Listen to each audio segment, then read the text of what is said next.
Hey, what's up? My name is Cheska. I'm a film composer, and today I'll be breaking down this track I made. This is what it sounds like.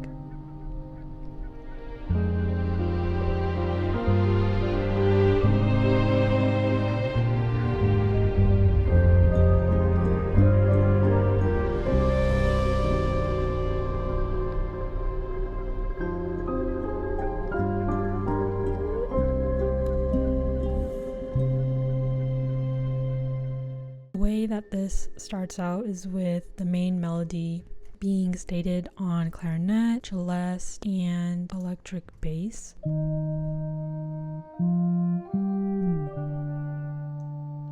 The melody ends on a D rather than a C. If I ended on a C, it would just be a basic C minor chord situation, but by ending on the D, it has a bit of tension in it. This melody is like a call, and the next section is a response. In addition to the melody, we also have support. Ukulele and piano are adding some rhythm.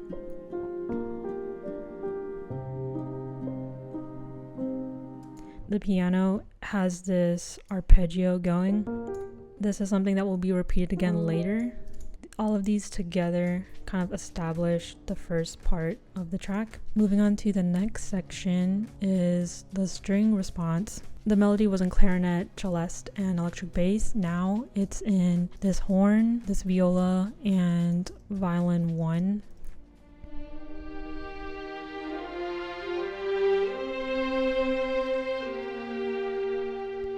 And the reason why I had the melody in viola is because I wanted the low E flat below middle C, and violins don't have that range. Violin 1 and viola play an octave apart. They overlap and play in unison in this area here, but before that, violin 1 actually playing an idea with violin 2.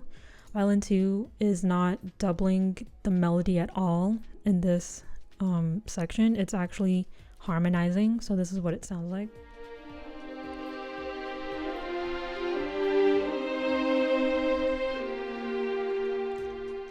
Yeah, so I really like that.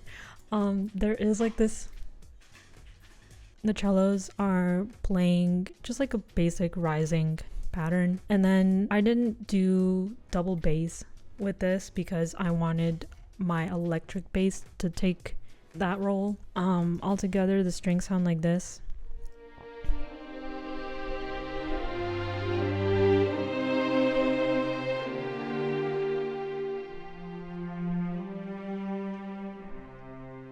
The rest of the orchestra at this point is just supporting those ideas that are in the strings. Clarinet doubling violin 2.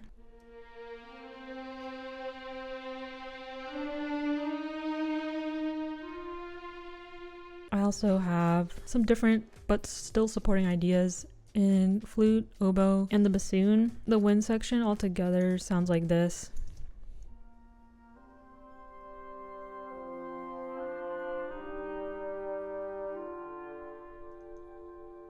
So flute and oboe, I mainly just put that there for fun. You can't really hear it in the mix, but it kind of adds a soft ambiance. The trombones are actually doubling the bassoon here.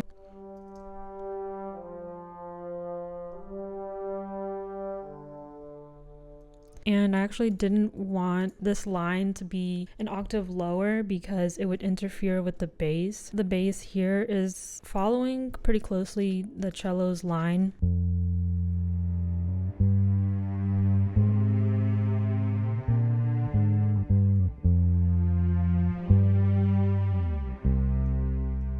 So they were kind of doing their own thing in the beginning, but then they slowly merged together. The last thing I want to point out about this section is vintage keys and celeste are just outlining like a C minor-ish chord with that D in it.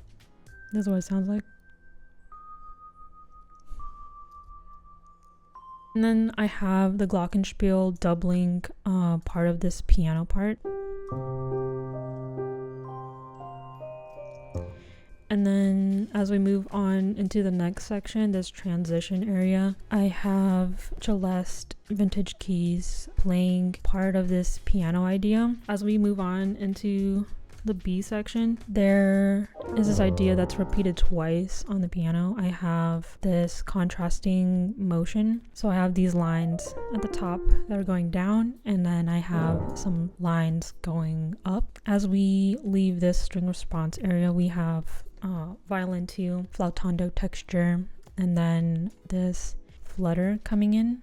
Before we move on to the B section, I'll just point out also this trumpet melody.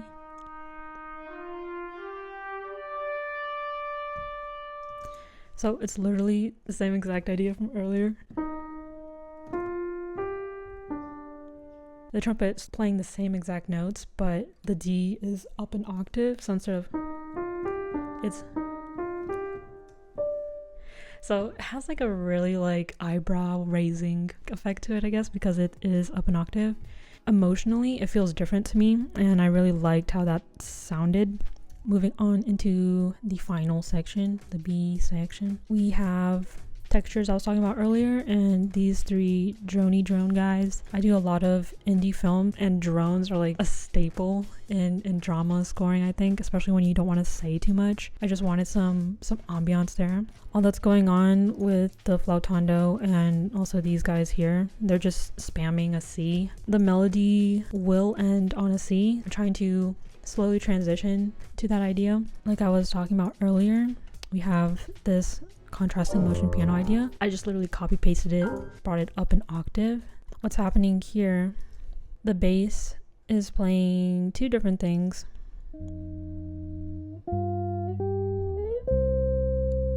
It's playing a bass line and also the melody, just like before, but instead of a D, it ends on a high C. So instead of,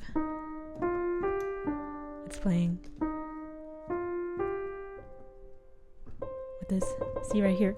So I made the decision to do the high C rather than the low C, just because emotionally it sounded different. It's pretty boring. Before we move on to mixing, I'm just gonna point out that the ukulele part also slides up to a high C.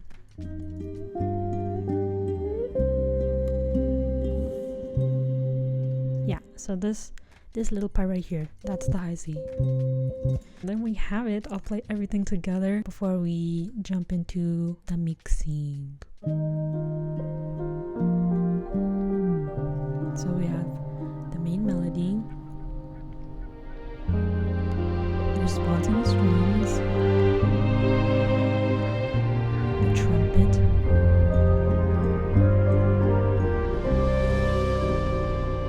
and then the bass playing the melody.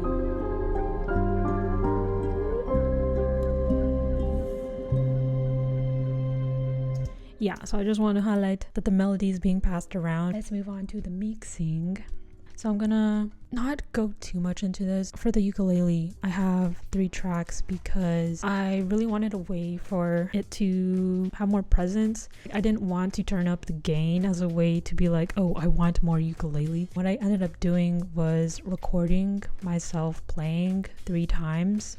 There's variation in these recordings. Like, I didn't play perfectly. And by the way, like, I did not play with click. Like, this is all free timed. So yeah, that made things a little bit difficult. The reason I did this was for the natural delay. Like, some notes come in earlier or slightly later. When you put them all together, they sound really full. To further enhance like the space and presence of the ukulele, I panned it left and right and had this had this main one in the middle be the most prominent one. This is a really common production technique. I also add a lot of automation to add a bit more dynamics to my playing. Thank goodness for editing. The next thing I want to talk about is the electric bass. The way that I used the bass was, in most cases, like harmonic support, but there was a point where like I was imagining in my head electric guitar, but I don't have an electric guitar. So what I did was pitch it up and then EQ the heck out of it so that I could remove the low end as much as possible. That kind of sort of worked. It still sounds pretty mellow.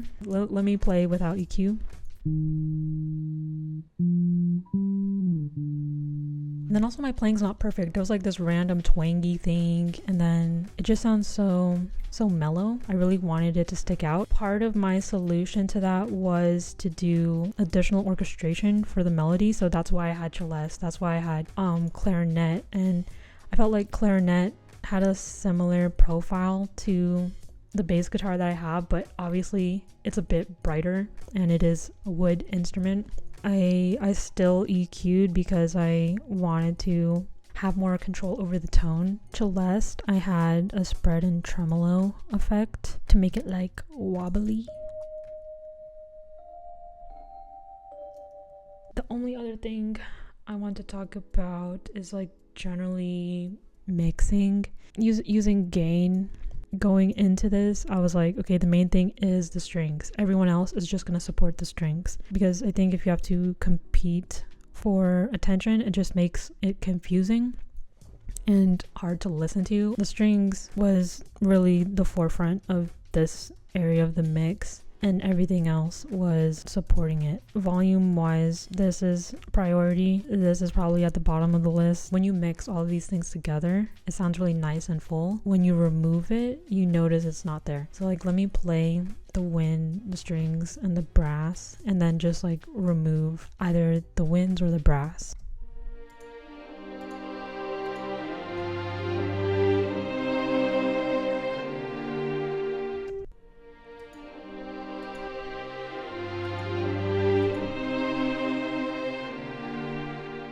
So you can notice it a lot more with the brass, but the winds are definitely important too.